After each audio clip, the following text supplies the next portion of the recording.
Assalamualaikum warahmatullahi wabarakatuh. Waalaikumsalam warahmatullahi wabarakatuh. Alhamdulillah wassalatu wassalamu ala man la nabiyya ba'da Muhammadin sallallahu alaihi wasallam. Tanggal 28 Oktober diperingati hari apa? Sumpah Pemuda. Apa saja bunyi Sumpah Pemuda itu? Ada yang apa? Bertanah air, berbangsa, berbahasa Indonesia. Apa penting dan manfaatnya Sumpah Pemuda itu? Negara Indonesia itu dari Sabang sampai Merauke, dari barat sampai ke timur. Kalau dari utara, dari Miangas sampai Pulau Rote bagian selatan. Itu kalau petanya diambil dan kemudian ditempelkan kepada peta Eropa, itu seluas dari London, Inggris di Eropa sampai ke Teheran di Iran. Saking luasnya. Bedanya kalau Indonesia itu seluas London sampai Teheran, tapi tidak hanya daratan, tapi berupa darat dan lautan. Pulau yang terbesar misalnya apa? Sumatera, Jawa, Kalimantan, Sulawesi, dan Papua. Yang lainnya kecil-kecil. Jadi kalau dijumlah semuanya kurang lebih 17.000 pulau. Yang besar berapa? Dari pulau-pulau yang banyak itu, penduduknya juga suku bangsanya banyak. Di Jawa saja, orang Jawa saja, suku Jawa saja bisa beda-beda. Ada Jawa Barat, Jawa Tengah, Jawa Timur. Jawa Timur saja, ini ada pulau terkecil di ujung sini, namanya Pulau Madura. Itu dulu merupakan bagian dari Pulau Jawa, tapi karena tenggelam dan dipisahkan oleh laut, maka terpisah. Walaupun dulu pulaunya satu, kemudian terpisah, itu pun suku, budaya, dan bahasanya orang Madura sangat berbeda dengan orang Jawa. Kalau kita lihat di Sumatera saja, orang Aceh, orang Medan, Sumatera Utara, Batak, kemudian Sumatera Barat, orang Minang, kemudian Sumatera Selatan, orang Palembang, sampai Lampung, itu pun suku, kebiasaan, adat istiadat, dan bahasanya berbeda-beda. Belum yang Indonesia Timur, Papua, Ambon, Ternate, Tidore, Kepulauan Maluku itu juga beraneka ragam bahasa. Kurang lebih ada 800 lebih bahasa yang digunakan setiap suku-suku di Indonesia. Artinya apa? Kalau Indonesia ingin menjadi satu bangsa, itu harus mempunyai suatu kesamaan. Pulaunya berbeda, suku bangsanya berbeda, agamanya berbeda, bahasanya berbeda. Makanya para pendahulu kita dahulu, tahun 1928 kumpul bersumpah apa? Bertanah air, ya, dari Sabang sampai Merauke ini satu. Berbangsa, suku bangsanya yang banyak itu walaupun berbeda-beda menjadi satu. Dan bahasanya yang beraneka ragam itu menjadi satu. Apa? Indonesia. Jadi satu bangsa, satu tanah air, satu bangsa, satu bahasa, Indonesia. Jadi kalau mau memikirkan supaya cara menghafalnya tidak bingung, Satu tanah air, tempat tinggal Indonesia. Walaupun pulaunya lebih dari 17.000. Satu bangsa penghuni tanah ini berbeda-beda. Indonesia. Cara bicara komunikasi berbeda-beda. Kamu orang Sunda ngomong, orang Jawa tidak ngerti. Orang Mandailing, Batak ngomong, orang Sunda tidak ngerti. Orang Sumatera Barat, Padang ngomong, orang Madura tidak ngerti. Oleh karena itu harus ada satu bahasa, yaitu bahasa Indonesia. Jadi cara berpikirnya para pendahulu atau nenek moyang kita dulu itu sangat menginginkan persatuan dan kesatuan. Jadi kalau ditanya apa pentingnya Sumpah Pemuda itu, yaitu supaya kita itu menjadi satu bangsa yang utuh, walaupun berbeda-beda. Itu dicetuskan pada tanggal berapa? 28 Oktober 1928. Coba ini kalau dilihat dari foto, suku bangsanya ya berbeda-beda. Ini beda nggak ini? Cara pakaiannya, cara ngomongnya. Makanya pada tanggal 28 Oktober 1928 itu para pendahulu kita bersumpah sepakat untuk bersatu, yaitu tanah air. Ya, ini di dalam apa namanya? Rapat atau Kongres Pemuda pada tanggal 28 Oktober 1928 yang merumuskan satu nusa, satu bangsa, satu bahasa Indonesia. Kamu kalau sekarang bisa duduk enak begini ini, itu berkat jasanya orang tua-tua ini. Jadi kamu harus bersyukur. Cobalah sekali-sekali, setiap sholat itu, para pendahulu kita yang telah membuat kita nyaman ini, didoakan. Supaya kamu nanti juga kalau sudah tua didoakan oleh anak keturunanmu.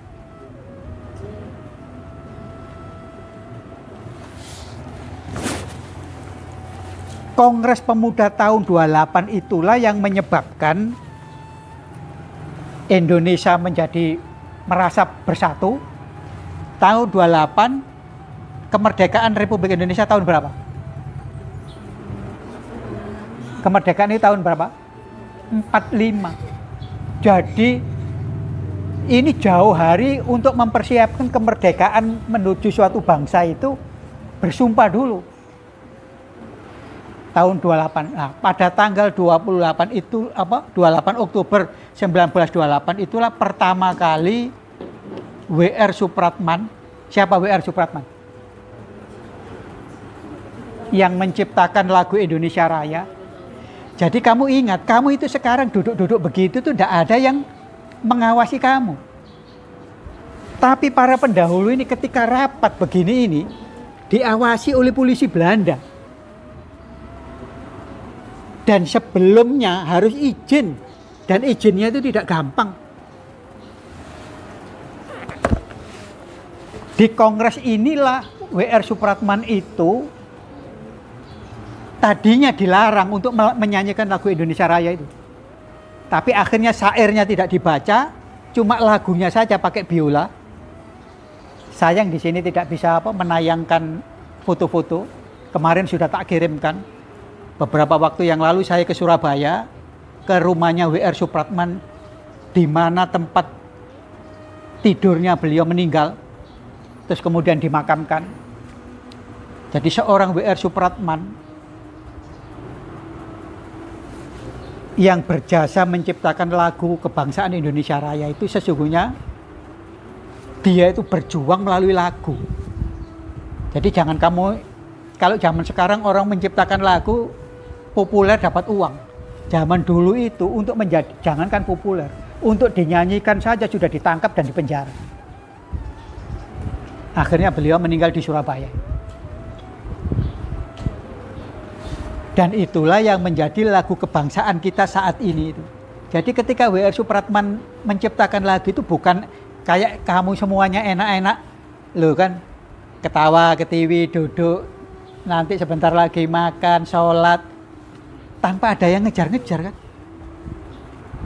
Jadi coba itu sedikit direnungkan supaya kamu mencari ilmu ini berkah.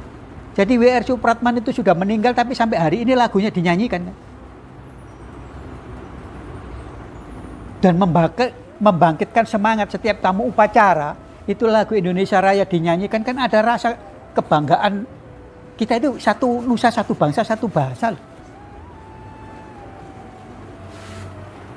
Setelah tanggal 28 itu bersumpah, tahun 28 itu, 28 Oktober tahun 1928 bersumpah, maka tanggal 17 Agustus 45 kita memproklamasikan kemerdekaan Indonesia. Makanya lambang negara kita apa? Burung Garuda Pancasila, di bawahnya itu apa tulisannya? Artinya apa? Berbeda-beda tapi satu. Kita atau kamu semuanya yang ngaji itu, carilah di dalam Quran. Kenapa sih Tuhan itu kok menciptakan manusia? Ada Batak, ada Jawa, ada Sunda, ada Madura, agamanya ada Islam, ada Yahudi, ada Nasrani, ada Konghucu, ada Buddha. Kenapa kok tidak disatukan? Memangnya Allah tidak bisa menyatukan itu? Mari kita dengarkan surat Al-Maidah ayat 48. Silakan dibaca.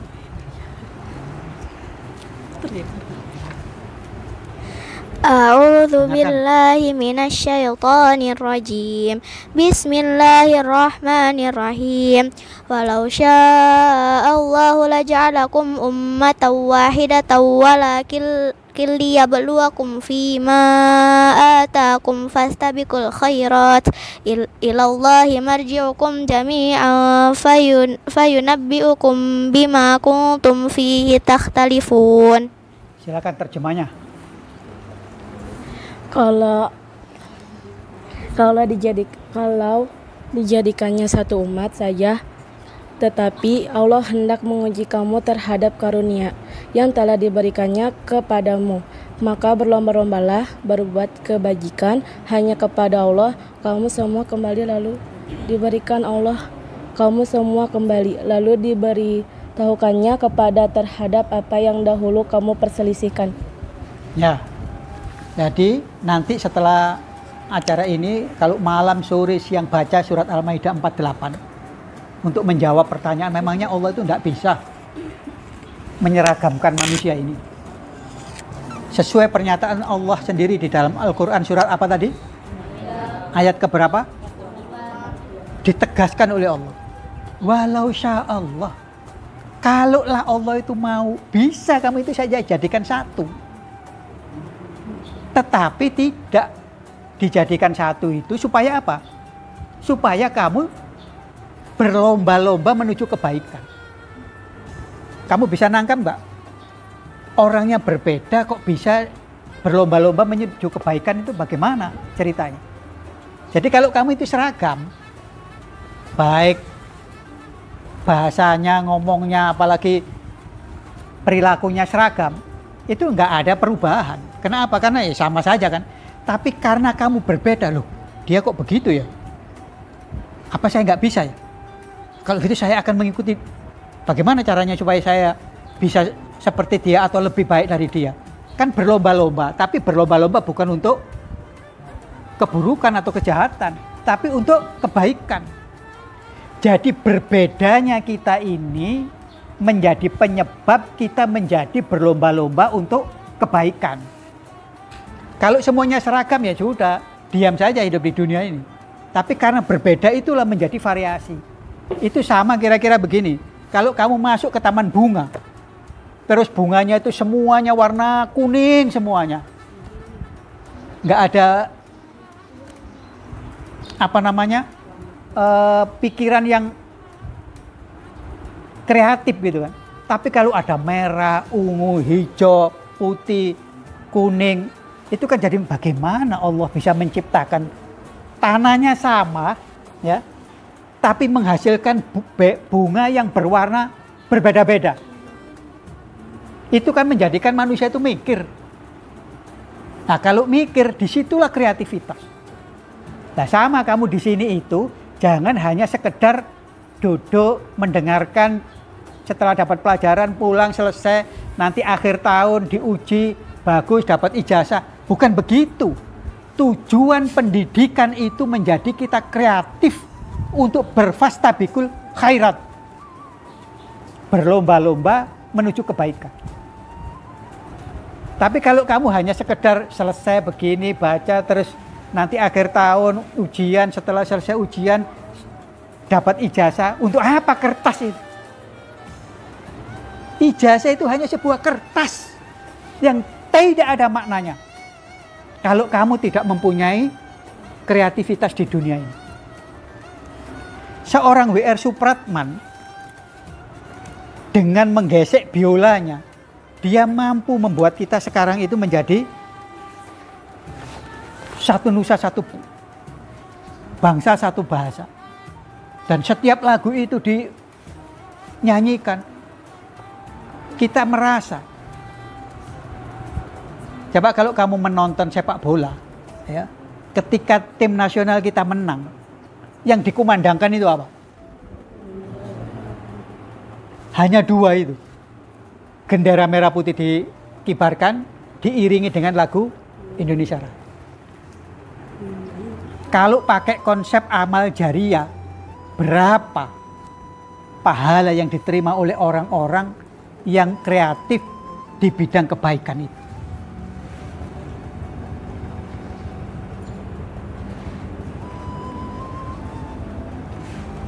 Sama saja, ini orang yang menulis buku ini kan apa ini? Language and literature. Jadi bahasa dan budayanya itu bisa menjadikan satu buku hanya dia melihat bahasa dan budaya orang Indonesia. Ini belum dunia loh, Indonesia bisa begini. Dia bisa melihat tulisan-tulisan masa lalu, ada Honocoroko, ada Arapegon, ada, dan itu manuskripnya itu bisa dari daun lontar, bisa dari kertas, bisa dari batu, bisa dari kain. Artinya, kalau kamu bisa menciptakan satu buku seperti ini saja, betapa pahalanya walaupun kamu meninggal dunia.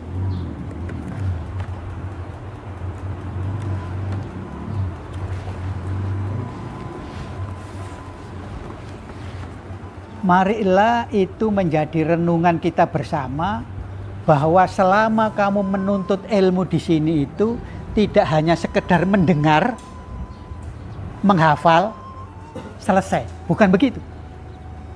Tapi kamu dengar, kamu kritisi. Ini apa ya kira-kira yang... Jadi termasuk saya bicara apa saja tentang sejarah, tentang ilmu, tentang ayat, jangan diterima 100% bahwa apa yang saya katakan itu benar. Kamu harus mengkritisi.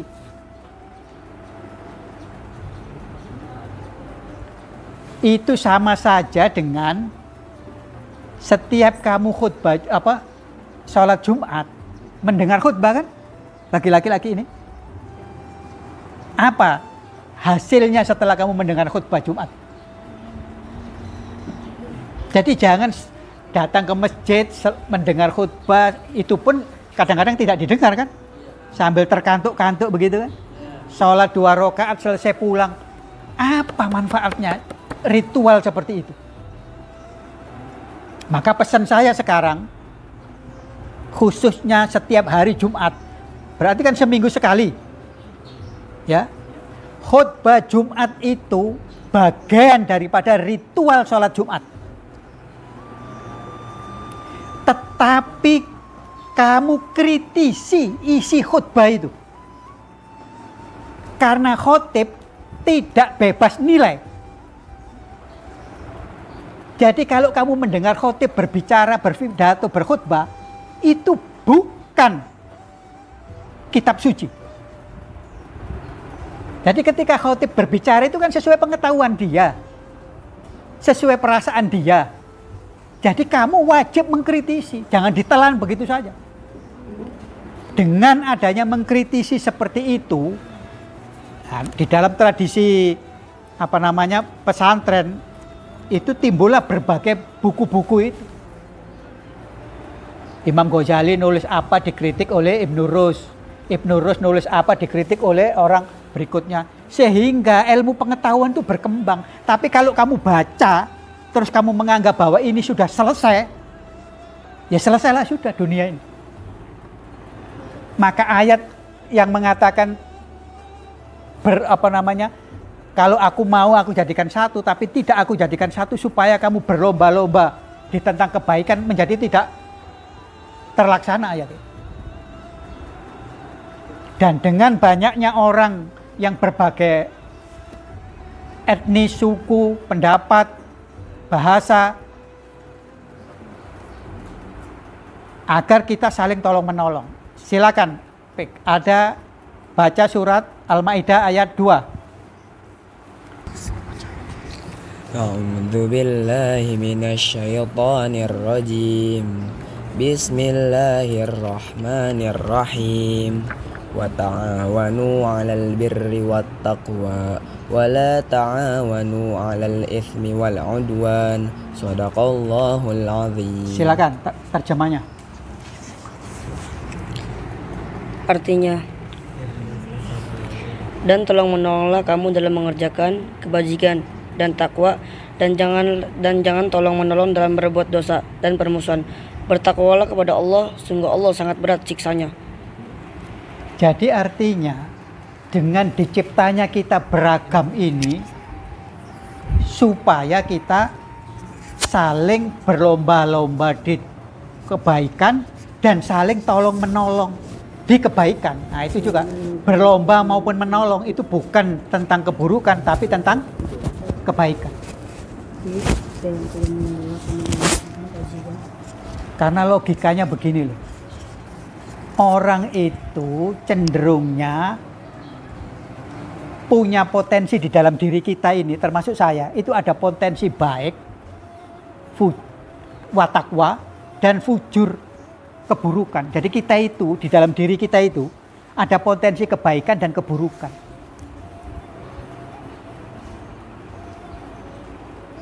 Makanya setiap kita melakukan sesuatu itu, mari kita berpikir jernih begini loh. Saya mau berbuat keburukan, itu juga perlu modal.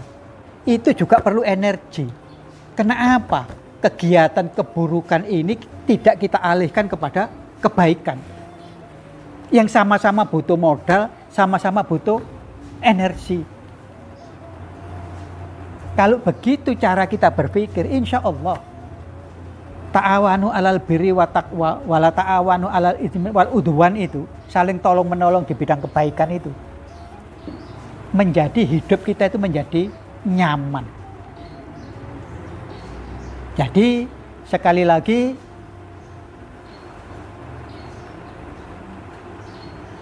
dengan diciptanya kita ini bersuku-suku bangsa, beraneka bahasa, agar kita menjadi saling tolong menolong dan berlomba-lomba di bidang kebaikan.